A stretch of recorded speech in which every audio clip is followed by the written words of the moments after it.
Alright guys, today we're back. Hot Fireman Dips and Safety Tips is here today to talk about a beautiful Melitzanosalata salad. Roasted eggplant spread, absolutely delicious. My friend Nick growing up, his grandmother made this dip. It was so good and I was obsessed with learning how to make it. So we're going to take some time today to show you how to make it, what ingredients go in, all that good stuff. Why are we doing it? It's Greek Easter this Sunday, right? So in honor of all my Greek friends who say I do nothing for them, now, this dip is for you guys. At the end of our video, we're gonna talk a little bit about safety, as we always do. So if you're not Greek or you're not into this dip, fast forward to the end of the video and at least check out the safety tip, okay? I think you're gonna really get something out of it. Alright guys, let me go over our ingredients for our Melitzanosalata.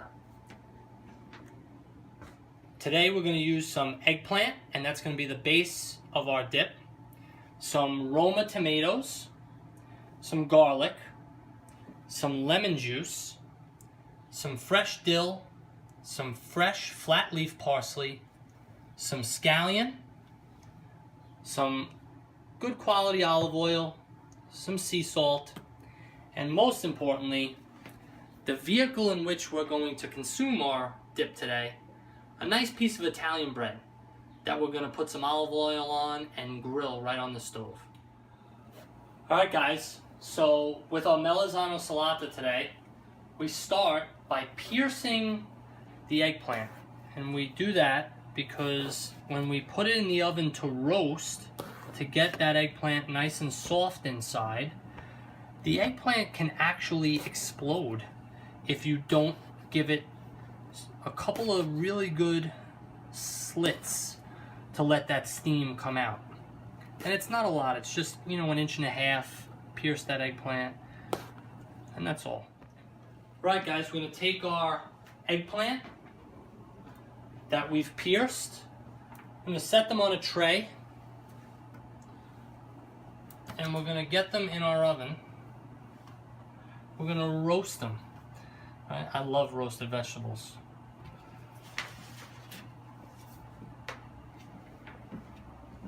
Our oven's gonna be set 350 degrees. We roast these eggplant for about, I'd say 15 minutes, 20 minutes. Just watch them. You want that skin to get nice and charred and that flesh inside to get nice and juicy and soft. Alright guys, for our Melitzanosalata today, very important ingredient, fresh dill. Oh, I love fresh dill in the morning, baby. Fresh parsley, guys, really important ingredient in today's recipe. When you're chopping fresh parsley, a lot of people are afraid of the stem. Most flavor in parsley comes from the stem. You want to get a little stem in that bunch that you're chopping up. Believe me, it'll bring out the freshness of the parsley and it'll make whatever you add it to taste better. So our scallions, it's important incorporating both the green and white.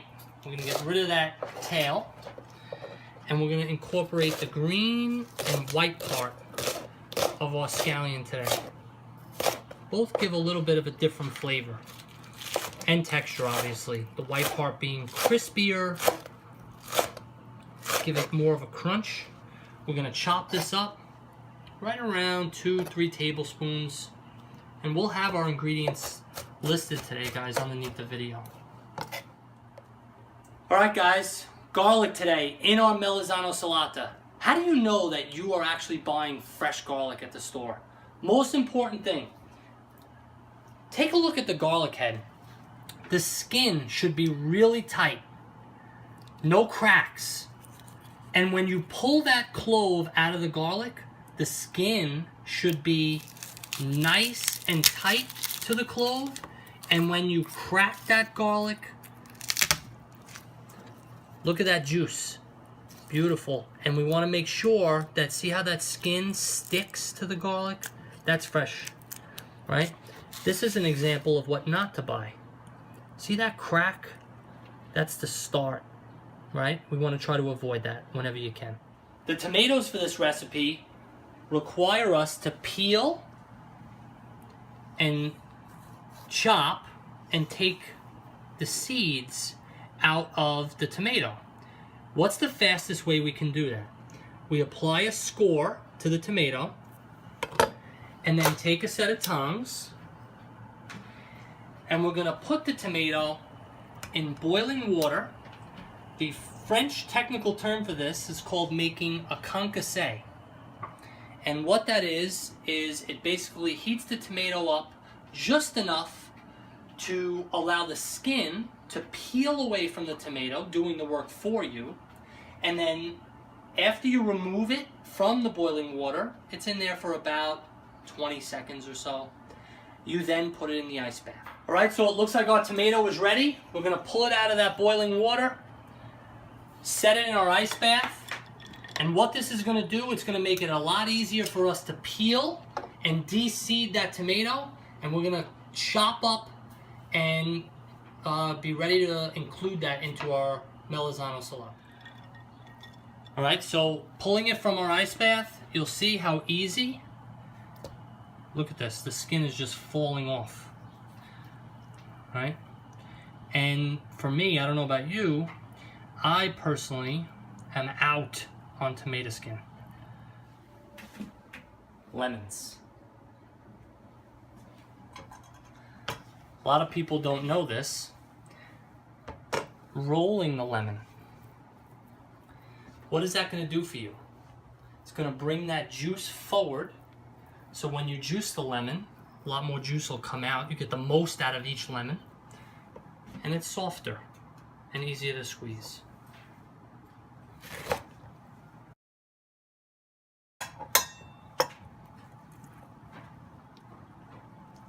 Alright guys, so we're going to take out our eggplant. Nice and roasted.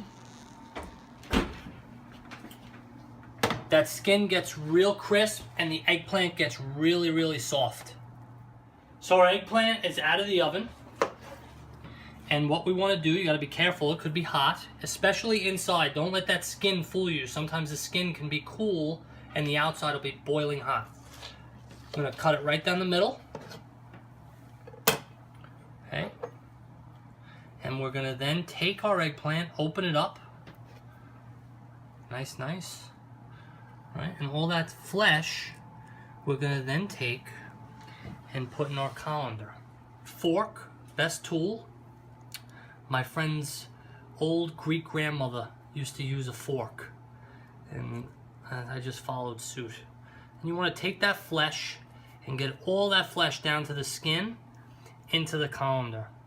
And by doing so, it's going to then allow the juice, all that eggplant juice, to drip into the bowl that we have set up. Why do we want to do that?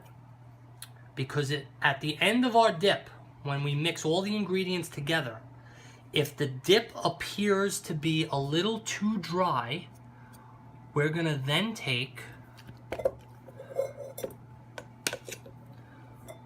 the juice. When we squeeze out all this eggplant, it's going to drip into this bowl, and you add that to the dip to make a good consistency. All right, now let's prep our Italian bread. Thin sliced.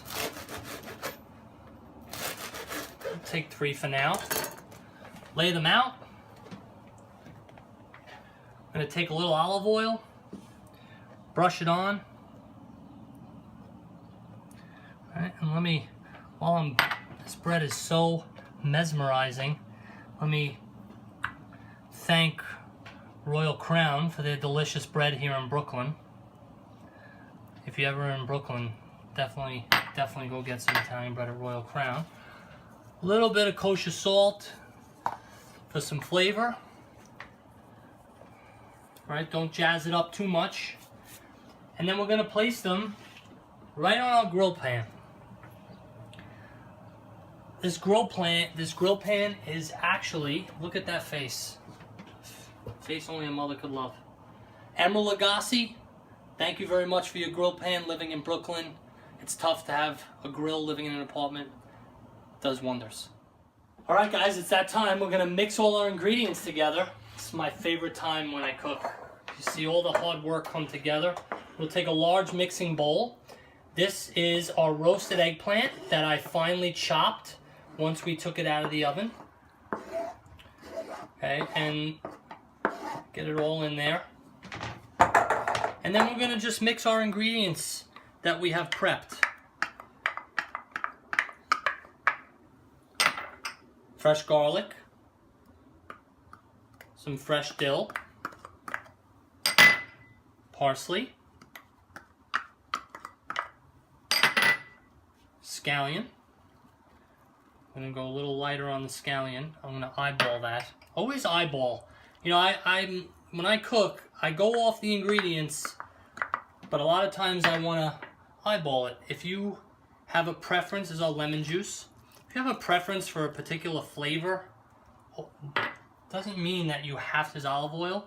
You have to use the exact measurements. It's not baking, right? You wanna make sure that, you wanna make the dish representative of you. I'm gonna mix it together. I just use a tablespoon.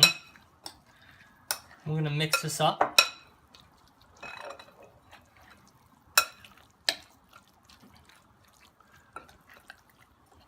Fold the ingredients over. Now, I know this is not gonna be like my friend's grandmother, Nicholas's grandmother. My God, the things she could make. But I think this is gonna be a close second. All right, guys, we have our finished Melitzanosalata. Look how beautiful that is. And we wanna, to taste, you add a little salt, some finishing salt.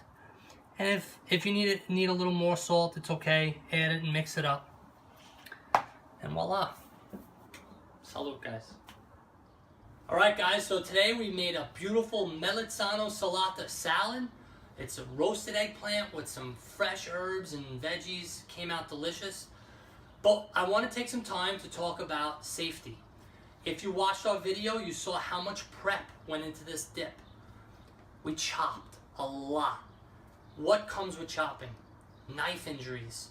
As a firefighter, we go on different kinds of knife injuries quite frequently. And you'd be surprised to learn how people don't know how to treat the injury itself and how panicked they can become when they do cut themselves. So how do you treat yourself if you do cut yourself? First, you want to take direct pressure, and that might come in the form of, you might use paper towel or gauze if you have it, or a Band-Aid and wrap it real tight and apply direct pressure to the wound, right? That's gonna help start the clotting process.